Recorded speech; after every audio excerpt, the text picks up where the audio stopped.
Vacinas contra a Covid-19 podem levar à síndrome rara, revela estudo, matéria publicada no The New York Times. Em um pequeno número de pessoas, as vacinas podem ter levado a uma constelação de efeitos colaterais. O estudo foi publicado online na quarta-feira e ainda não foi publicado em uma revista científica. As vacinas contra a Covid-19 foram extremamente protetoras, prevenindo milhões de mortes. No entanto, em um pequeno número de pessoas, as vacinas podem ter levado a uma constelação de efeitos colaterais que inclui fadiga, intolerância ao exercício, névoa cerebral, zumbido e tontura, coletivamente referidos como síndrome pós-vacinação. De acordo com um novo estudo pequeno, algumas pessoas com essa síndrome parecem apresentar mudanças biológicas distintas. Descobriu a pesquisa entre elas diferenças nas células imunológicas, reativação de um vírus adormecido chamado Epstein-Barr e a persistência de uma proteína do coronavírus em seu sangue. O estudo foi publicado online na quarta-feira e ainda não foi publicado em uma revista científica. Quero enfatizar que isso ainda é um trabalho em andamento, disse Akiko Iwasaki, uma imunologista da Universidade de Yale que liderou o trabalho. Não é como se este estudo tivesse determinado o que está fazendo as pessoas adoecerem, disse ela. Mas é o primeiro vislumbre do que pode estar acontecendo com essas pessoas. Especialistas independentes observaram que os resultados não eram conclusivos por si só. No entanto, os resultados de uma equipe científica conhecida por seu trabalho rigoroso sugerem que a síndrome pós-vacinação merece uma investigação mais aprofundada, disseram eles. Uma das coisas mais importantes é que precisamos de atenção para realmente iluminar isso e tentar entender exatamente o que é, disse John Wary, diretor do Instituto de Imunologia da Universidade da Pensilvânia. Wary já colaborou anteriormente com a equipe de Iwasaki, mas não participou deste trabalho. Milhares de pessoas afirmaram que as vacinas Covid as prejudicaram, mas o sistema de saúde fragmentado dos Estados Unidos complica a detecção de efeitos colaterais incomuns e forneceu pouca clareza sobre a gama de sintomas que as pessoas podem ter experimentado após a vacinação. A fragmentação também dificultou a comparação e a coleta de relatos autorrelatados.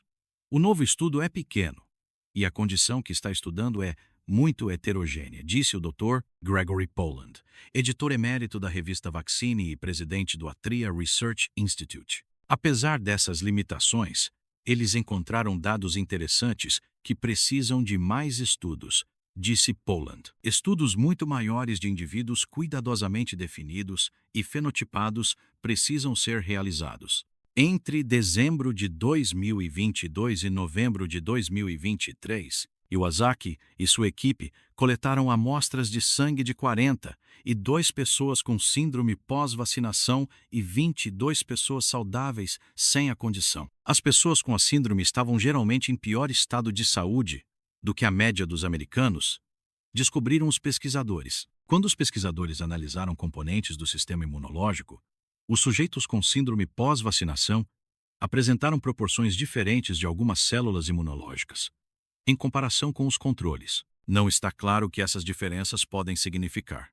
Os pesquisadores não as vincularam a sintomas individuais. Como os sintomas relatados por pessoas com síndrome pós-vacinação mostram considerável sobreposição com os de Covid longo, os pesquisadores também analisaram o sangue de 134 pessoas com Covid longo e 134 controles saudáveis, assim como as pessoas com Covid longo.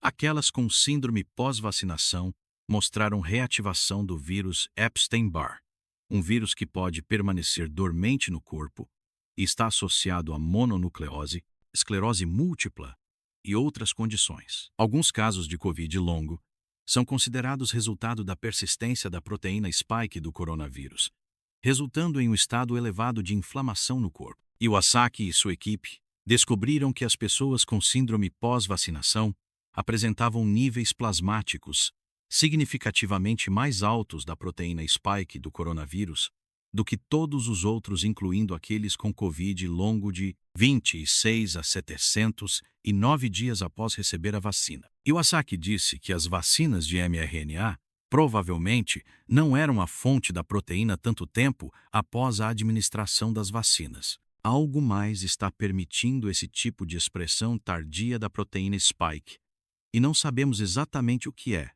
disse ela. Wary sugeriu cautela na interpretação desse resultado. Por exemplo, é possível que parte da proteína resulte de infecções por coronavírus não detectadas. Gostaria de ver mais dados sobre esse tópico, disse ele. Ainda assim, ele acrescentou que a falta de respostas claras torna ainda mais importante continuar a explorar a questão. Uma das coisas que talvez os cientistas tenham se deixado levar um pouco durante a pandemia é essa percepção de que devemos ter todas as respostas. E se não pudermos dar uma resposta definitiva, então não devemos falar sobre isso, disse ele. Acho que isso é um erro, acrescentou. Não podemos afirmar com certeza que isso não pode acontecer.